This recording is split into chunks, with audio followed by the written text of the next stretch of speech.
بسم اللہ الرحمن الرحیم الحمدللہ رب العالمین والصلاة والسلام علی اشرف الانبیاء والمرسلین اما بعد فاستعیذ باللہ من الشیطان الرجیم بسم اللہ الرحمن الرحیم السلام علیکم ورحمۃ اللہ وبرکاتہ۔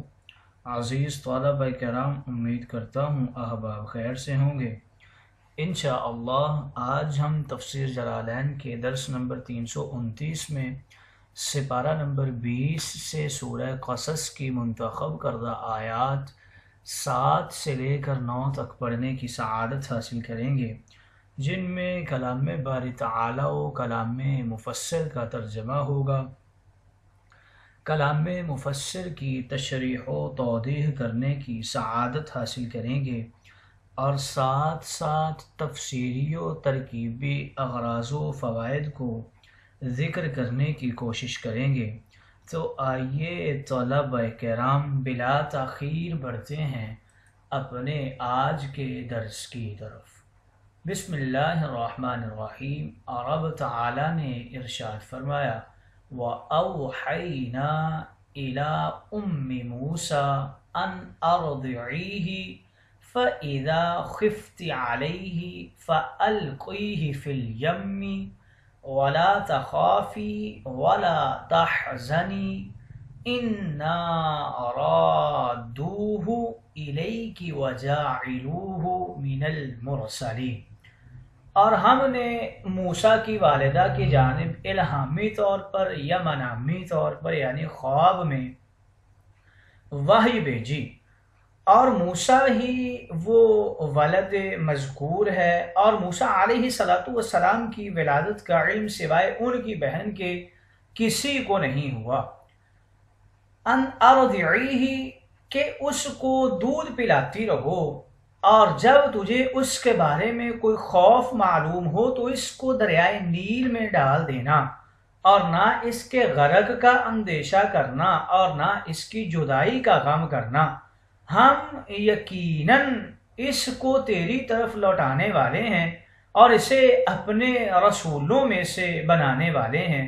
چنانچہ حضرت موسیٰ علیہ السلام کو 3 ماہ تک ان کی والدہ دودھ پلاتی رہیں کہ موسیٰ روتے بھی نہیں تھے، اور موسیٰ پر جب ذبح کا اندیشہ کیا تو موسیٰ کو اندر سے روغن زفت تار کول لگے ہوئے اور بچھونی بچھے ہوئے تابوت میں رکھ دیا اور اس کو بند کر دیا، اور رات کے وقت اسے دریائے نیل کے اندر ڈال دیا۔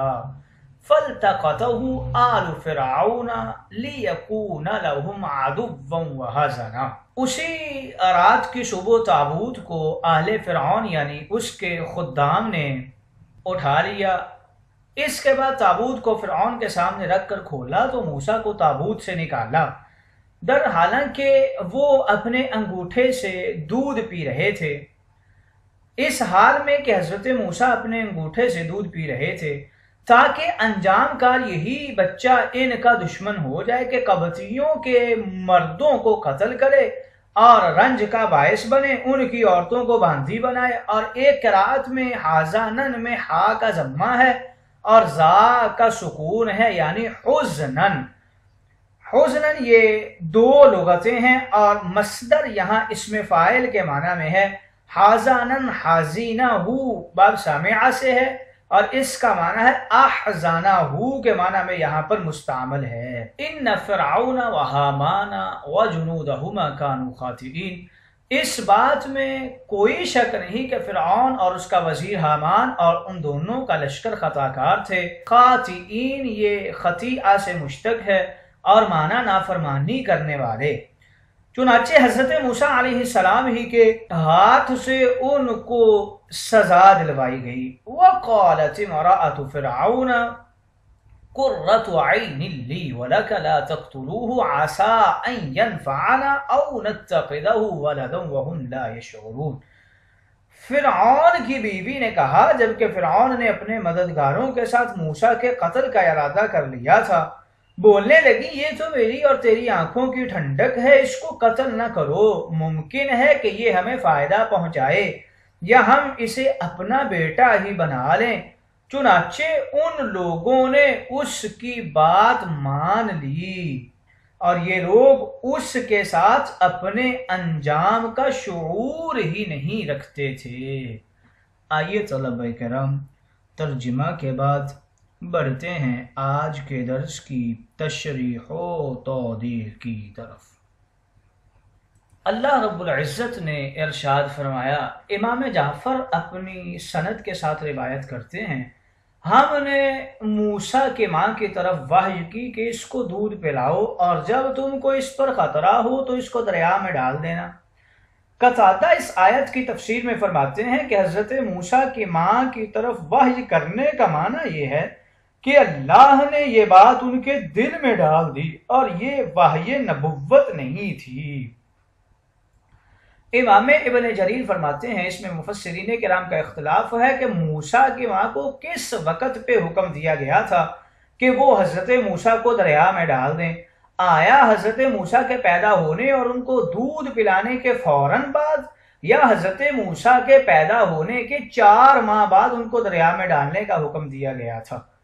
ابن جریر نے بیان کیا ہے کہ ان کے پیدا ہونے کے 4 ماہ تک وہ ان کو دودھ پلاتی نہیں۔ ابو بکر بن عبداللہ نے کہا ان کو یہ حکم نہیں دیا تھا کہ حضرت موسیٰ کے پیدا ہوتے ہی ان کو دریا میں ڈال دینا، بلکہ یہ فرمایا تھا کہ تم ان کو دودھ پلاؤ اور جب تم کو ان پر خطرہ ہو تو پھر ان کو دریا میں ڈال دینا۔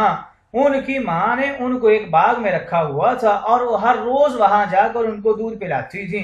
اور صدی نے کہا ہے کہ جب حضرت موسیٰ پیدا ہوئے تو ان کی ماں نے ان کو دودھ پلایا، پھر ایک بڑھئی کو بلایا اور اس کو تابوت بنانے کا حکم دیا، پھر وہ تابوت دریائے نیل میں ڈال دیا۔ امام ابن جریر فرماتے ہیں کہ ان اقوال میں اولا قول یہ ہے کہ اللہ نے حضرت موسیٰ کی ماں کو دودھ پلانے کا حکم دیا تھا اور فرمایا تھا کہ جب ان کو فرعون اور اس کے لشکر سے خطرہ محسوس ہو تو ان کو دریا میں ڈال دیں، اور یہ بھی ہو سکتا ہے کہ انہوں نے حضرت موسیٰ کے پیدا ہونے کے چند ماہ بعد تک ان کو دودھ پلایا ہو، پھر جب ان کو حضرت موسیٰ کی جان پر خطرہ محسوس ہوا ہو تو انہوں نے انہیں دریا میں ڈال دیا۔ آگے اللہ رب العزت نے ارشاد فرمایا، وَلَا تَخَافِي وَلَا تَحْزَنِي إِنَّا رَادُّوهُ إِلَيْكِ وَجَاعِلُوهُ مِنَ الْمُرْسَلِينَ۔ تم ان پر خوف اور غم نہ کرنا۔ خوف اس پریشانی کو کہتے ہیں جس کے لاحق ہونے کا مستقبل میں خطرہ ہو، اور غم اس حزن اور ملال کو کہتے ہیں جو ماضی کی کسی مصیبت اور نقصان کی وجہ سے ہو۔ گویا فرمایا تم مستقبل میں فرعون کے ہاتھوں ان کی ہلاکت کا خطرہ محسوس نہ کرنا، اور نہ اس وجہ سے پریشان ہونا، اور نہ ان کی جدائی میں غمگین ہونا، کیونکہ بے شک ہم ان کو تمہارے پاس لائیں گے تاکہ تم ہی ان کو دودھ پلاؤ، اور ہم ان کو سرکش قوم کی طرف رسول بنا کر مبعوث کریں گے، اور ان کے سبب سے فرعون اور اس کی قوم کو ہلاک کر دیں گے، اور بنی اسرائیل کو فرعون کی غلامی سے نجات عطا فرما دیں گے۔ حضرت موسیٰ علیہ السلام کی ولادت کے سلسلہ میں جو ارہاسات یعنی اعلان نبوت سے پہلے خلاف عادات واقعات ہوئے تھے، حضرت موسیٰ کی ولادت کے واقعہ میں کئی خلاف عادات واقع ہوئے۔ ان کو آگ نے نہیں جلایا، یا ان کے خلاف جاسوسی کرنے والا گونگا اور اندھا ہو گیا، ان کی والدہ کو عام عورتوں کی طرح حمل نہیں ہوا۔ حضرت موسیٰ علیہ السلام کی ماں کے وضع حمل کا زمانہ قریب آ گیا۔ فرعون نے دائیوں کو بنی اسرائیل کی حاملہ عورتوں کی نگرانی کے لیے مقرر کیا ہوا تھا۔ ان میں سے ایک دائی حضرت موسیٰ کی ماں کی سہیلی تھی اور مخلص دوست تھی۔ جب ان کو درد ذہ کی سخت تکلیف ہوئی تو انہوں نے اپنی سہیلی کو بلوایا اور کہا، تم دیکھ رہی ہو کہ مجھے کتنی تکلیف ہے، تمہاری محبت آج میرے کام آنی چاہیے۔ اس نے اپنی کارروائی کی، حتیٰ کہ حضرت موسیٰ علیہ السلام پیدا ہو گئے۔ حضرت موسیٰ کی آنکھوں میں وہ نور تھا، اس سے وہ دائی دہشت زدہ ہو گئی اور اس کا جوڑ دہشت سے کانپنے لگا، اور اس کے دل میں حضرت موسیٰ کی محبت سما گئی۔ پھر اس نے حضرت موسیٰ کی ماں سے کہا، جب تم نے مجھے بلایا تو میرا ارادہ تھا کہ میں اس بچے کو مار ڈالوں گی، لیکن تمہارے اس بیٹے سے مجھے اتنی محبت ہو گئی کہ اتنی محبت مجھے کسی سے نہیں ہوئی، تم اپنے بیٹے کی حفاظت کرنا کیونکہ اس کے بہت دشمن ہیں۔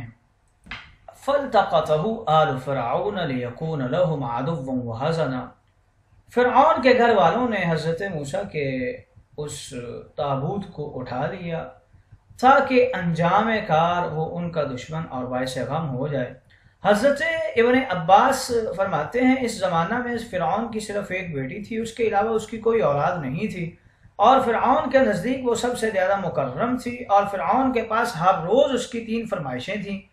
اس لڑکی کو برص کی شدید بیماری تھی۔ فرعون نے اس کے علاج کے لیے تمام اطباء اور جادوگروں کو جمع کیا تھا۔ انہوں نے اس کے معاملے میں غور کر کے کہا، اے بادشاہ، تمہاری یہ بیٹی صرف دریا کی طرف سے تندرست ہو سکتی ہے، اس دریا سے انسان کے مشابہ کوئی شخص ملے گا، اس کے لعاب دہن کو جب اس کے برص پر لگایا جائے گا تو یہ تندرست ہو جائے گی، اور یہ کام فلاں دن اور فلاں وقت میں طلوع آفتاب کے بعد ہوگا۔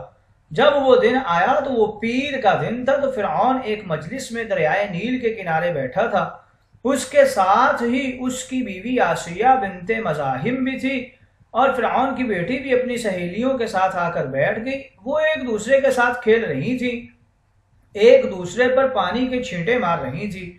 دریا کی موجیں ایک تابوت کو لے کر آئیں۔ فرعون نے کہا، یہ دریا میں کوئی چیز ہے جو درخت کے ساتھ اٹک گئی ہے، اس کو میرے پاس لاؤ۔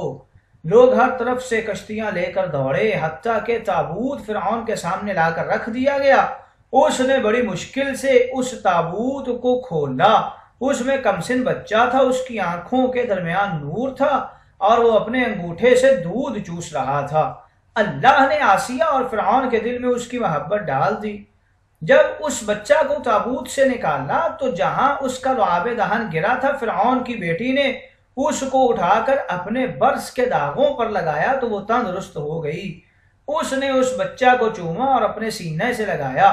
فرعون کی قوم کے گمراہ لوگوں نے کہا، اے بادشاہ، ہمارا گمان یہی ہے کہ یہی بنی اسرائیل کا وہ بچہ ہے جس سے ہم کو خطرہ ہے۔ انہوں نے اس کو آپ کے ڈر سے دریا میں ڈال دیا ہے، آپ اسے قتل کر دیں۔ فرعون نے اس کو قتل کرنے کا ارادہ کیا تو آسیہ نے کہا، یہ بچہ میری آنکھوں کی ٹھنڈک ہوگا، آپ اسے قتل نہ کریں، ہو سکتا ہے کہ یہ ہم کو نفع دے یا ہم اس کو اپنا بیٹا بنا لیں۔ اور وہ بے اولاد تھی، اس نے فرعون سے حضرت موسیٰ کو مانگ لیا، اور فرعون نے اس کو دے دیا اور کہا، مجھ کو اس کی ضرورت نہیں ہے۔ حضرت موسیٰ کی والدہ کے نام کے حوالے سے ذکر کر رہے ہیں کہ آپ کی ماں کا نام آیارخا تھا اور ایک قول میں یارخت تھا۔ علامہ سالوبے نے لکھا ہے کہ ان کا نام لوحہ بنت حاند بنت لاوی بن یعقوب تھا۔ امام بغوی نے لکھا ہے ان کا نام یوحاند بنت لاوی بن یعقوب تھا۔ امام جعفر محمد بن جریر طبری نے لکھا ہے کہ حضرت موسیٰ کی ماں کا نام اناحید تھا، اور حضرت ابو الکرم محمد بن محمد ابن الاسیر جزری لکھتے ہیں کہ حضرت موسیٰ کی ماں کا نام یوحاند تھا۔ حضرت امام عبد الرحمن الجوزی آپ لکھتے ہیں کہ ان کی ماں کا نام یوحاند تھا۔ علامہ سید محمود آلوسی آپ لکھتے ہیں کہ ایک قول کے مطابق ان کی ماں کا نام خیانہ بنت یسخر بن لاوی تھا، اور ایک قول کے مطابق ان کا نام یوحاند تھا، اور ایک قول کے مطابق ان کا نام یارخا تھا، اور ایک قول کے مطابق ان کا نام یارخت تھا۔ آئیے طلبہ کرام، تشریح و توضیح کے بعد بڑھتے ہیں اغراض و فوائد کی طرف۔ ام موسیٰ کے حوالے سے بتا رہے ہیں کہ والدہ محترمہ حضرت موسیٰ کی جو تھیں ان کے نام میں اختلاف ہے۔ بعض حضرات نے یوحاند، قرطبی اور سالوبی نے لوحہ بنت باند بن لاوی بن یعقوب ذکر کیا۔ اس کے علاوہ بھی کافی سارے اقوال ہیں۔ ان ارضعیہ کے حوالے سے بتا رہے ہیں کہ ان تفسیریہ اور مصدریہ دونوں ہو سکتے ہیں۔ ولا تخافی غرقہ اوپر کہا گیا تھا فَإِذَا خِفْتِ عَلَيْهِ، اور یہاں کہا جا رہا ہے لا تخافی، دونوں میں تعارض معلوم ہوتا ہے۔ یہ تعارض لا تخافی کی تفسیر غر کی ہی سے کرنے کی وجہ سے دور ہو گیا۔ فَإِذَا خِفْتِ میں ذبح کا خوف مراد ہے، لا تخافی میں غرق کے خوف کی نفی ہے، لہٰذا کوئی تعارض واقع نہیں ہوتا۔ بالقار کے حوالے سے بتا رہے ہیں، سیال مادہ جو کشتی وغیرہ میں لگایا جاتا ہے تاکہ پانی اس پر اثر نہ کرے، جیسے تارکول وغیرہ ہوتی ہے۔ ممہد یہ تابوت کی صفت ثانیہ ہے، صفت اولا مطلع ہے، یعنی تابوت خشبی میں تارکول مل دیا تھا تاکہ اس پر پانی اثر نہ کرے، اور اس میں دھنی ہوئی روئی بھی بچھا دی تھی تاکہ سیدنا موسیٰ علیہ السلام کو تکلیف نہ ہو۔ ممہد بچھائی ہوئی چیز کو کہتے ہیں۔ عاقبت العمور سے اشارہ اس طرف کر دیا کہ لیکون میں لام عاقبت کے لیے ہے، نہ کہ علت کے لیے، اس لیے کہ اٹھاتے وقت تو مقصد ابن بنانا تھا، جوان ہونے کے بعد فرعون اور فرعونیوں کے لیے سبب رنج و غم ہوئے تھے حضرت موسیٰ علیہ السلام۔ قالت امرأۃ فرعون، فرعون کی بیوی کا نام آسیہ بنت مزاحم بن عبید بن ریان بن ولید تھا۔ قرۃ عین لی ولک، ہوا مقدر مان کر اس بات کی طرف اشارہ کیا ہے کہ قرۃ عین مبتدا محذوف کی خبر ہے۔